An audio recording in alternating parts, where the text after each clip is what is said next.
Welcome to Neuronoodle's Neurofeedback and Neuropsychology podcast featuring tech legend Jake Gunkelman. He's the man who has read well over 500,000 brain scans, and Dr. Marie Swingle, author of iMinds. Our goal is to provide information and promote options for better mental health. The Neuronoodle podcast is supported by listeners and businesses just like you. What the topic? It was the psycicibyn, psilocybin. Yeah. And that one has some potential, obviously. Well, the background was what? The guy was and it was his first trip. You know, his first time on psilocybin, he didn't know what he was doing. And he didn't have a guide or therapeutic setting or anything. I mean, it was just eating psilocybin and in a cockpit, flying home in the jump seat in the cockpit. I mean, anybody who's a psilocybin guide or a therapist of some sort wouldn't assign you to go flying in a cockpit full of technical stuff for your first trip. I mean, this is, silliness. But a self-inflicted wound on his part, and he won't ever fly again. He's got more problems. Every person on that plane, isn't that like attempted murder? I mean, geez. Yeah, he's going to end up with a pretty stiff jail sentence of some sort. But he's not the first one to have a bad trip. Psilocybin ends up increasing neural connectivity, and it's useful therapeutically, especially if you're doing things like PMS or TDCS and you're trying to stimulate a network. It enhances the connectivity so that the network is a network. It's all connected, and when you stimulate a spot of the network, it isn't a partial network. The whole thing is connected, so you get the entire network when you stim. And, psilocybin or DMT or ketamine or there's a whole list of them. They're patented by a company that does TMS. If you find a thalamocortical dysrhythmia in the brain, you give them a dissociative of some sort, the pharmaceutical, and that enhances the connectivity, and then you do your TMS.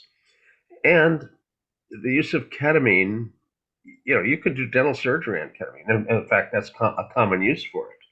And you can turn up the stimulator intensity, not to 80% of motor threshold, but to like 140% of motor threshold, which would normally be painful. But you're on ketamine.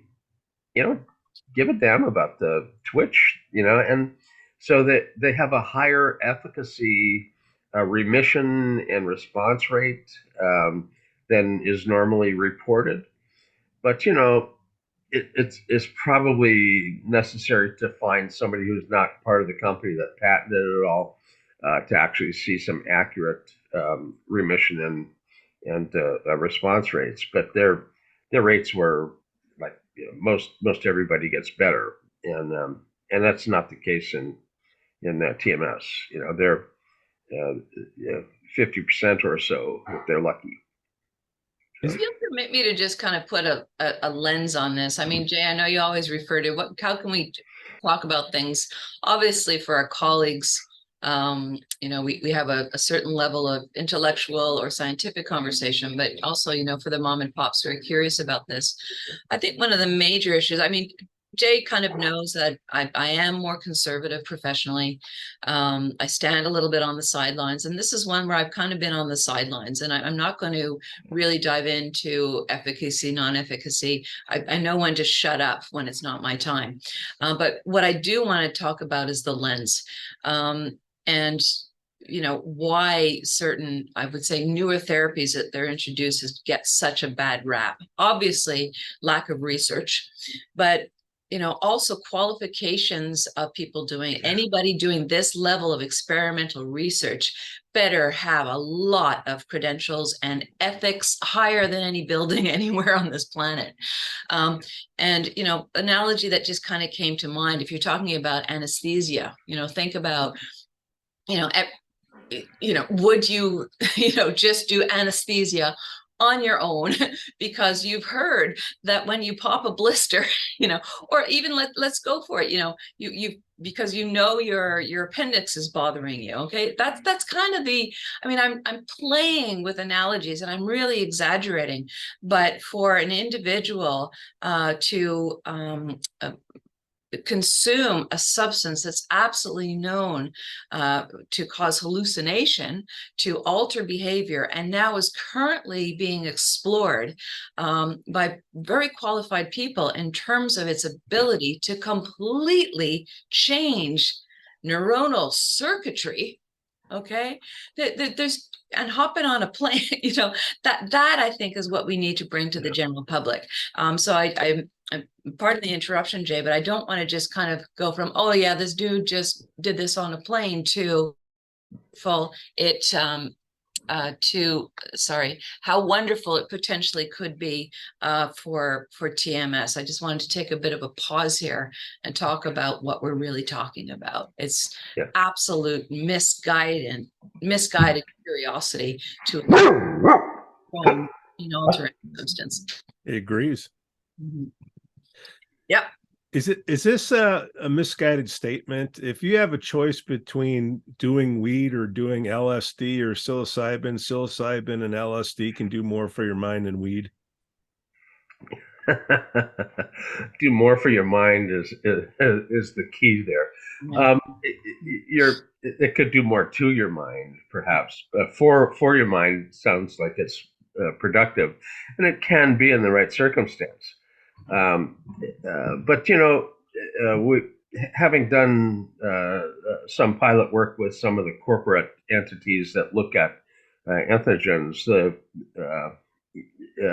there are EEG patterns that end up having difficult outcomes when they try ketamine and or any of the others. The same exact biomarkers that predict medication failure in psychiatry, epileptiform content that's unexpected. Now you've got these discharges in your head, and you know that something's not quite right because you're in a therapy to try and get something straightened out, and they recommend a trip for you. Well, if you've got epileptiform content in your head, that trip may not be the outcome you're looking for.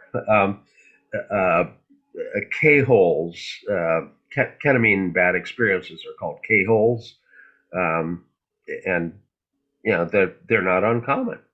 But you can predict with high probability that you're going to have one if you have epileptiform content that's unexpected in your EEG, or what's called F2 beta spindles, gigantic sinusoidal beta spindles. They were identified by Gibbs and Gibbs.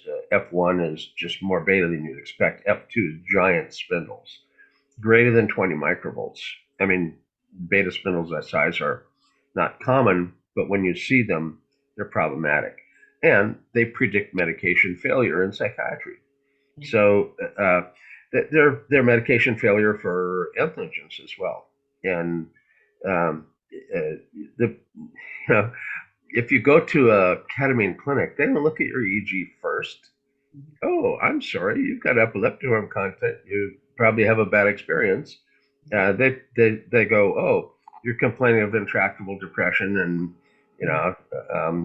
we do this for that. So they would check you in and give you the injection or a nasal or whatever that particular clinic is into, and it may not go well for you. I'm going to ride that horse in again. If we even go into back to weed, we know a little bit more about marijuana than we do about these other substances now. But, sure, marijuana a little bit before bed can help with sleep. But it can also, if you're the right phenotype, so to speak, it can trigger schizophrenia. Okay, this is serious stuff. And I think it's, we have popular uses, and then we have medical or psychiatric or psychological uses, and never the twain should meet. And I think that's that's a big issue. If I could digress a little bit with alcohol, because we know so much culturally about alcohol, the exact same quantity of alcohol can turn somebody into a giggly, gregarious person, can turn somebody into a crying, sobbing, sad person, or turn somebody violent. It's the same substance, sometimes the same quantity. It's how it interacts with the individual. Now, I mentioned also quantity. That's another subset in where, some people are absolutely loopy off of a little glass of very light wine, and other people can consume massive amounts of alcohol and are relatively functional. So I'd say take our cultural knowledge and scientific knowledge of one substance and apply it to the things that we're currently exploring. Again, I'm not against these things per se, but I am vehemently against our ignorance crossing over into our idiocy of how we're applying these things globally as opposed to scientifically. Yeah. The reason I brought up that statement was, the Beatles, any other rock group out there, if there wasn't LSD, would they have been able to create what they created? Because it creates new pathways, and isn't that what neurofeedback is supposed to do? Well, yeah, I mean, what do we do for artists? We train, we play with alpha, we play with theta. Very basically, we're relaxing people, we're de-stressing people, but we're also helping people get into fugue states. Okay, that is a natural trip. Jay, you can go into a deep dive here in terms of the neurology and the circuitry, but Yeah, Jean Griselier did a good study on creativity, and they did blinded rater creativity measurements for musicians that were in the Conservatoire of Music, which is kind of like Juilliard is in New York. This is in London, at the international at the London Conservatoire of Music, and the they tested other things too. The Alexander method, which is supposed to get you better at your instrument, and all of these other things. And the blinded rater basically showed the Alexander method didn't do a damn thing. They thought that was like really positive for assisting the students, but apparently it was more of a placebo effect for the rater than anything else. But the alpha theta training was done. And they did some beta and some SMR training as well. And the beta training didn't do a damn thing for their expressiveness or creativity. But alpha theta training, on the other hand, enhanced creativity dramatically. And the SMR had a slight benefit on the instrument technique, how you played your instrument, but not the expressiveness and all that. That was all alpha theta. Mm-hmm. It was so dramatically improved, and these were not, it's like, how do you get into Juilliard? You have to be damn good already, So mm-hmm. these were creative, expressive people that were enhanced, and Griselier ended up with quite a career spin-off off of that, working with professional musicians and the orchestras in Europe and so forth. So he ended up having alpha theta as an enhancement of creativity. Yeah. He didn't do ketamines, and he didn't do MDMAs and all that to enhance their creativity. I'm sure there's some students that might have run into those sorts of things, because students do. But this was a well-designed experiment with the control groups and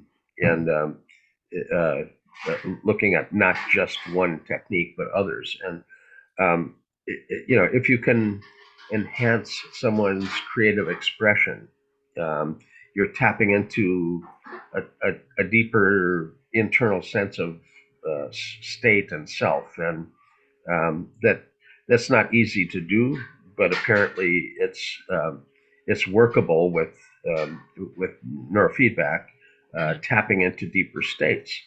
Now, alpha theta also is used for PTSD recovery, where people have to get into unconscious material to deal with it.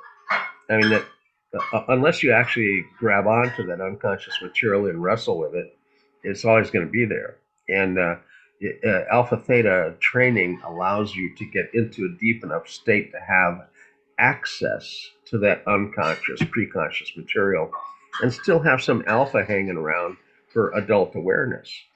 And you encounter the unconscious material while you still have adult awareness, and you can deal with it and kind of set it aside at that point. PTSD, deep emotional damage, basically, can be dealt with it. And you can also get in touch with your emotions and so forth for enhanced creativity. So the same tool can be used for musical enhancement, but it can also be used for therapeutic deep dive into your preconscious, unconscious material that may be bothering you. Yeah. We have very distinct markers for all of these, just to, I mean, I'm referring to our clinical database now, but, we found that, if an augmentation from eyes open to eyes closed less than 50% tends to be highly associated with some kind of extreme emotional experience that has not been processed, aka your PTSD. And of course, the lower the alpha jump, or the higher the alpha blunting, depending on how you want to word that, the deeper the block.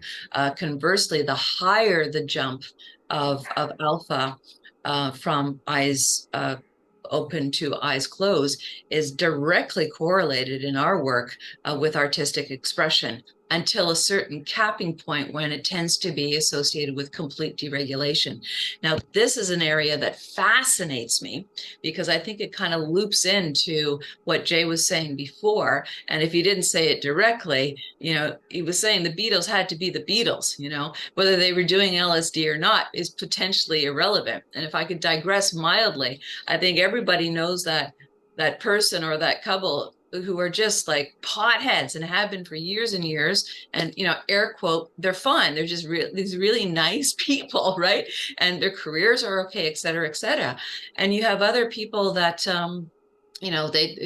their lives are ruined by the identical consumption.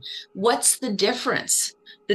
There's nothing difference in the substance they're taking. The difference is the person. I'm not even going to go into the nature and nurture. There's obviously environment in here, but I'm just, one topic at a time, shall we say. But, some individuals can have a higher tolerance or acceptance or processing or cannabis receptors that they can their brains can handle and their bodies can handle these substances better. But to loop around again, what is already in the person, we sometimes give credit to medications, we sometimes give credit to behaviors, processes, procedures, etc., when you're really just accessing something that's already in the person. I think my computer is kind of cute. It gives me a time when maybe it's time for me to stop talking here. What is your screen blackout periodically as a timeout? I think this is Pete going, whoa, it's Jay's screen time now. It's set on time. So but getting back to creativity, and I threw out the Beatles. Okay, what is creativity? Because in my perusing of Facebook, when I have nothing better to do, I see a couple snippets here and in there of somebody that can't visualize something. Like when you say an apple, some people see a red apple, some people see an outline of an apple, some people will see text. Is there any truth to that? Yes, it depends. I mean, I think all of us are old enough to have been readers, okay? And I think also many of us are old enough to know that we had friends that were readers and we had friends that didn't. I mean, I personally, the reason why I adored reading is I literally saw a movie in my head. And I remember an experience when I was a very young child. Jay, you could probably speak to the state I was in. I was reading. And I was just so enthralled with what I was reading. And at some level of peculiar consciousness, I went, oh, Murray, close the book, stop reading, get into the story. I closed the book and then whoop, the story was in the book. Like that's how far my brain had taken off. And then there are other individuals that just, they can't, it's not that they can't read, they just don't get that visual activation from the reading. So I think there's some of it that's innate. I think, in terms of our physiology, neurophysiology, I think there's some of this that's trained in that your parents sat you down with books and read to you as a child. And I also think that where I was going with if you don't use it, you lose it, I think is what's going on. Where I was going is this generation here, we don't have the readers. They need the film, they need the Netflix, they need the phones, etc. Very, very few readers nowadays get that activation. So that goes into what I was saying about the training. But just to kind of complete the idea before I paused there, and the camera didn't go out, I think, yeah, right from the beginning, I think there's something in all of us where there's more of a propensity to that or another. And I think we're looping right back into the creativity. And as far as I'm concerned, that's all alpha. That's all alpha. Well, the creativity requires the access to unconscious, preconscious material as well. Yeah. And I think, I don't know if you remember Anna Weiss. Anna Weiss was a brilliant woman, and she learned under Maxwell Cade in England about peak performance meditators and peak performance business people and so forth. That she learned the state content there. She moved to the United States and caught a lecture by Carl Pribram about content versus state. And that really hit home for her, and it helped her. Now, she never did neurofeedback. She was a guided meditation person, but she used EEG, and she would do an extended interview with the individual. And one of the things she would do is have you imagine the color red, blood red, fire engine red, flame red. Some kind of red would trigger the idea of red for you. And there was a flare of energy in your power spectra up somewhere in the low beta frequencies.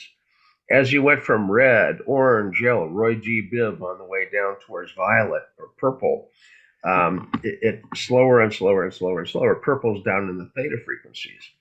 Now, she has all this written down for you as an individual. What specific frequency responds to what color?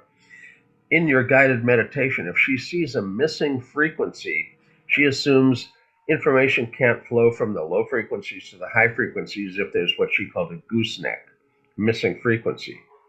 So she would simply look at her interview and figure, oh, orange will give me the right frequency for this person at this time. Into the guided meditation comes orange. And she would literally sculpt your spectra with guided meditation. And she was extraordinarily good at that. And I have to say, I've never seen anyone other than her be able to do what she did.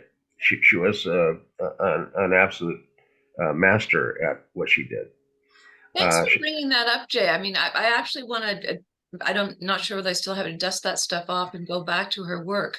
I think it loops back in. I want to just kind of throw out an idea. It might loop back into some of the things that we were talking about at the Susan Summit, in that, more mature females tend to have more beta and gamma, and a little bit of a joke, which people might be aware of.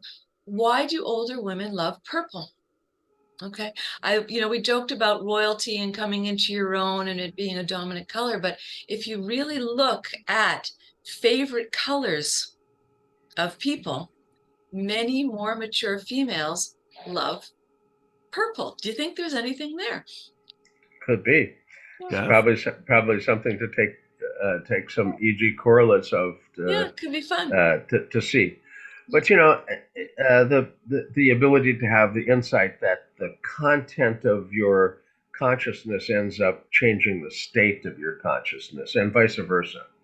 The state that you're in can literally select what options you have. So, um, and if you're going to alter your state with a substance, you should have some idea of what territory you're entering, because you shouldn't be in a cockpit on your first trip, So, and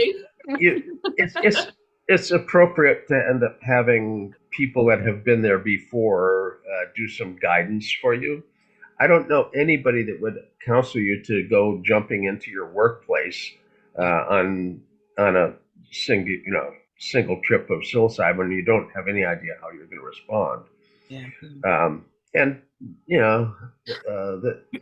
I don't know what kind of psilocybin he ate, if they were mushrooms or some prepared, chocolates or whatever. But a dose isn't exactly a well-established art, and some people respond dramatically to doses that others would not be able to tolerate, and or even notice.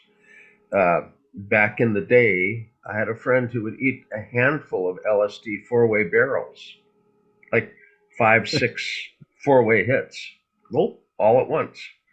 And he enjoyed the state. He called it stars and stripes forever, because you couldn't see anything. I mean, it was all totally derubricized perception, Peter Max-like perception.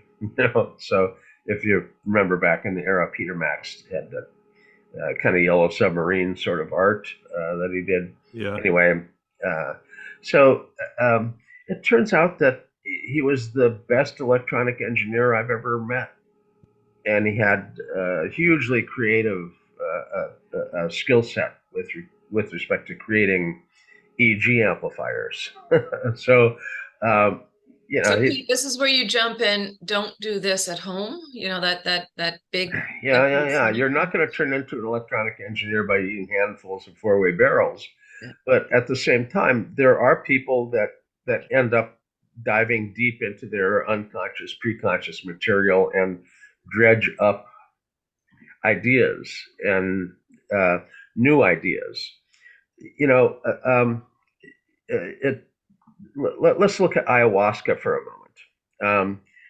David Stuckey did a nice research project where he took a Lexicor amplifier all the way down to the Amazon and found 2 shamans out in the middle of the jungle, had set up a generator in the village and extension cords out into the jungle to this junky old amplifier of a Lexicor, hooked up these shamans who are tripping and on ayahuasca. Now, he brought the data back. Frank Eichenhofer, his PhD dissertation chair, said, "Oh, it's all muscle artifact. So no, the data is no good." So he actually brought the data over to me because I had written the book on artifacts. He said, "Just tell me this is crap. I'll leave you alone. I'm sorry to bother you." And I looked at it. I said, "No, there's hypersynchronous gamma here. This is more hypersynchronous than Richard Davidson's Dalai Lama's monk study. So you've got really good data here. You're going to have to tell your PhD dissertation chair that he was wrong, however, and that's not always easy. But just tell him I looked at it and point to the fact that the gamma has high coherence and muscle artifact is not high coherence. So you can kind of point at that. But what does ayahuasca do? It creates connectivity that you don't normally ever see. And you have synesthesia. Now, synesthesia is a crossing of normal sensory boundaries that don't talk to each other. Normally, when you see something, you don't smell it. When you taste something, you don't feel it. When you feel something, you don't hear it. I mean, these are cross-sensory boundaries that normally aren't cross-connected, and they're connected. So, aren't you going to come out of that with a, a different experience of art visually, because now you can smell and taste it? So it's going to change your experience, um, and there are, I think, positive outcomes for people that end up having enhanced connectivity, but there's also very disturbing. I mean, if you're freaked out by non-normal cognitive function, and and you look at a tree and you smell it and taste it, yeah, just by looking at it, I mean, that's pretty freaky. So there's some people that actually kind of lose their sense of control, because their normal controls are not there, and their senses are kind of taking over some of the operation there. So yeah, people that need to have their hands firmly on the steering wheel will end up losing control to the drug, and have sometimes very difficult experiences from that. I think we're also just talking about levels of access of state. When you're talking about synesthesia, many artists, when they're actually actively producing the artwork, have that, but it clicks off once they finish the painting or whatnot. And I think, as humans, we just have an immense curiosity to access these type of states, whether we see them as otherworldly or godly, or, just our inner workings that we don't understand. I think it's all fascinating, but curiosity about artistry, medical means helping individuals to break unpleasant states such as depression, versus just woohoo drug use. Like, we've got some crossover here. Well, getting back to the Beatles and Lucy in the Sky with Diamonds, you have to be able to visualize something, and doesn't that play a role in creativity? Because if you can't see it, I make fun of the Beatles, and Van Gogh, went, loony, boy, oh boy, could he see things, right? I guess one of the things we all need to ask ourselves is, I'm going to joke, what is the purpose of this activity? Okay. What is the purpose of the usage? Is it because you need help with a depression? Is it because you want to explore or investigate an altered state for a purpose of artistry or whatnot? Or is it because you're trying to, escape your parents or a bad marriage and you just want to go blotto? Or is it peer pressure? Is it just go to plain drug use, right? I don't think we can lump these things. No, we're not lumping them together. We're talking about creativity. And if, let's just say, the Beatles didn't do LSD, would they have come up with Sgt. Pepper's Lonely Heart Nights Band? Let's do a seance, bring them up from the dead. Yeah. Well, no, but if like I said, the person that can't visualize an apple, what do you have to do with neurofeedback or LSD to get the pathways going in order for them to be able to see it? Because not only what I do, I help people get out of artist block, right? I mean, we do some work to help train up people. As Jay was saying, you have to be good to get into Juilliard, right? You don't just, and we do help individuals get out of artist block. And again, we're working with the Theta. I can see Jay's looking something up here.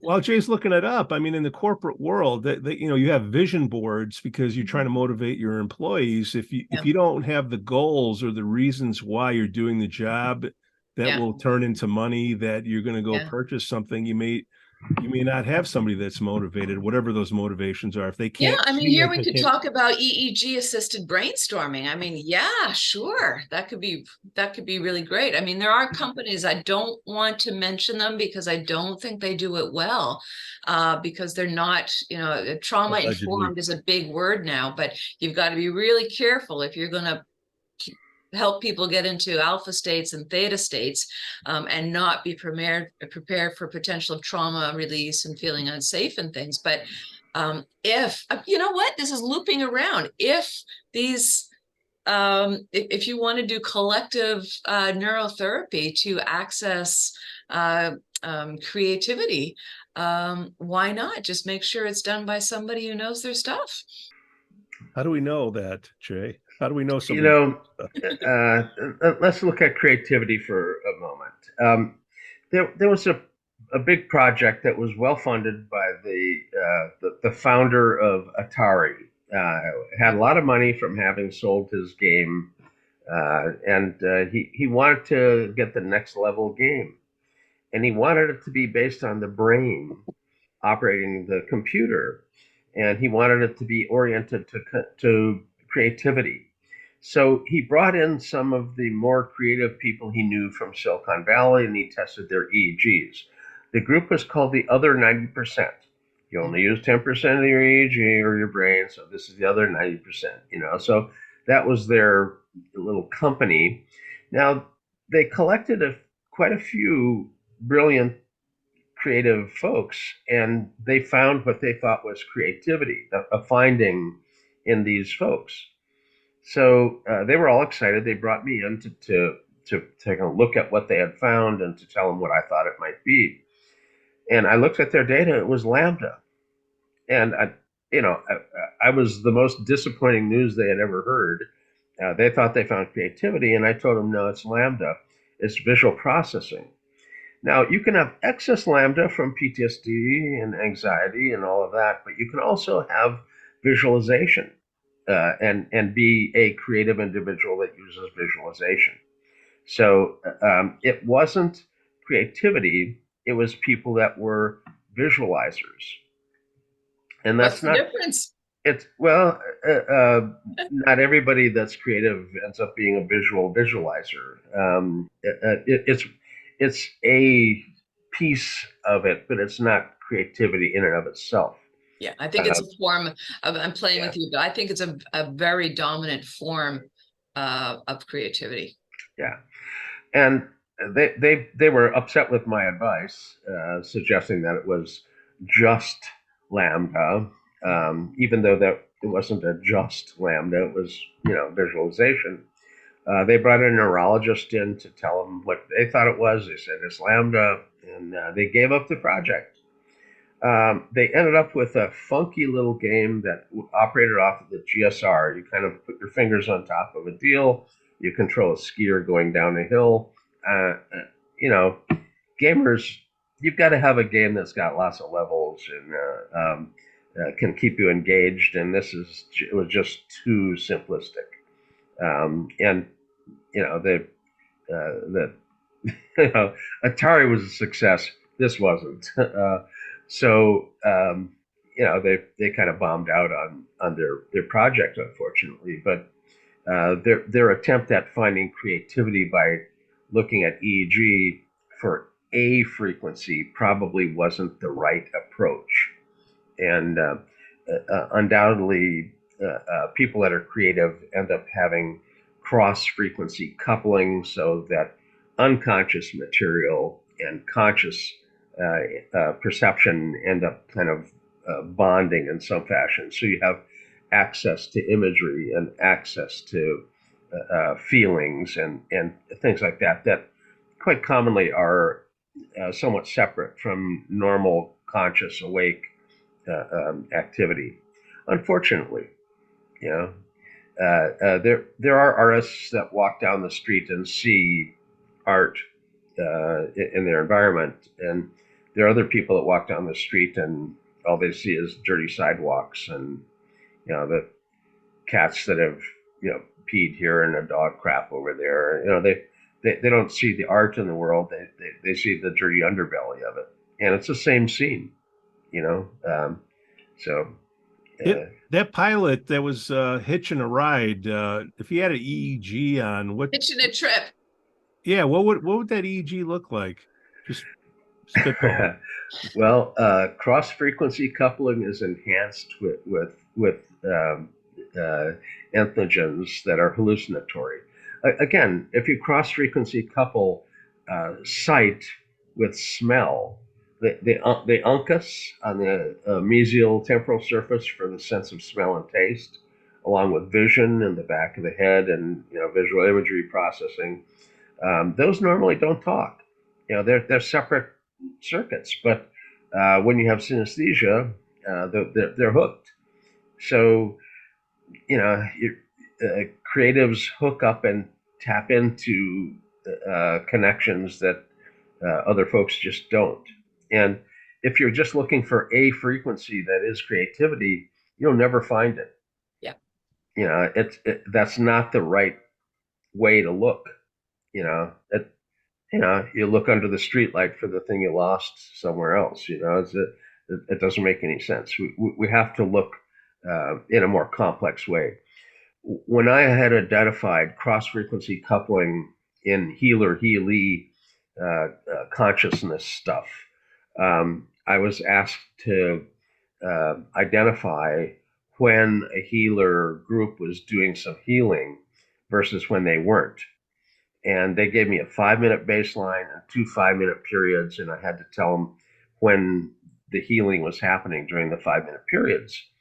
Now, I told them accurately, and they got all excited that I could actually spot what it was. But I told them, well, for God's sakes, don't show anybody this data. It's 50-50 chance. I mean, one or the other of the 2 5-minute periods. I mean, this is not very impressive. Next time you do this experiment, which, you did the experiment, you gave me the data afterwards, do 10 5-minute periods and pick 2 of the 9 that aren't a baseline randomly as to when the healing has happened. And if you can catch accurately which 2 of the 9 are done as healing, now you've got some data that people can be a little bit impressed by, and so they redid the experiment, and they did it that way, and it was easy enough to spot. I just looked for cross-frequency coupling. That's all I looked for. I didn't know what kind I was going to see, but if you're going to deal with a goofy consciousness, it's going to have cross-frequency coupling stuff in it. And, healer-healee stuff was identified as cross-frequency coupling from Schumann resonance frequencies, basically at a distance. And just looking for those cross-frequency coupling, I could spot when the healing was being done. Now, this group of healers their image was shooting lightning into the individual as they're healing. Now, if you're shooting lightning into a person in reality, it's not too healing for them. That'd probably put you down pretty fast. But interestingly, the Schumann resonance is created by lightning strikes in the atmosphere. So, who knows? But good choice of image. Their technique basically created all the cross-frequency coupling. I simply turned on the bispectral index and scanned through, and if the resonance was there, it was healing. If it wasn't there, it wasn't. It was easy, yes or no. There was no fuzzy in between. You either were doing it or you weren't doing it. So again, if you're looking for high-level consciousness stuff, don't look for a frequency. Look for combinations of frequencies that are interacting, and that's where you're going to end up seeing it.